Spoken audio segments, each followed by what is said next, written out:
So this was a match where Larry Santos, who was an independent guy, or an enhancement guy, excuse me, out of Tennessee. He wrestled as Mr. Tennessee a lot. And he did enhancement stuff on WCW. But Larry Santos was the original Black Ninja, and I was planted under the ring. And I hit my dad with a foreign object and beat him.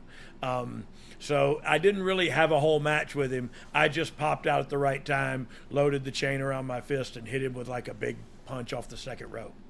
What's it like being under the ring? That's a great question.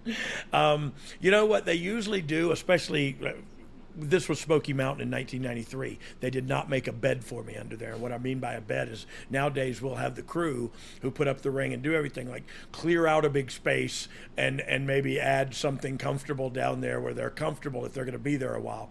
But it's dark and musky and scary sounding above your head. But I was excited this night. The thought of feeling like that ring could, it's not going to collapse, like but it just sounds so just terrifying. Yeah, especially when you're under it. It does those, every bump sounds like, oh, they're coming on top of me.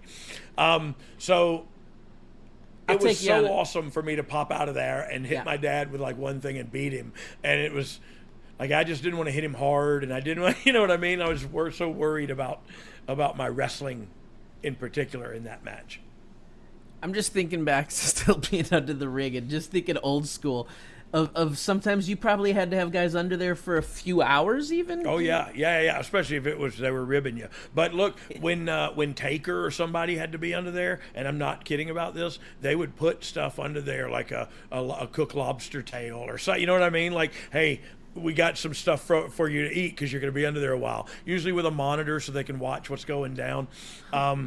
Yeah, it's really different than it was back then. I was under there and just kind of had to guess when to come out, and we figured out how to cue each other. But much different now.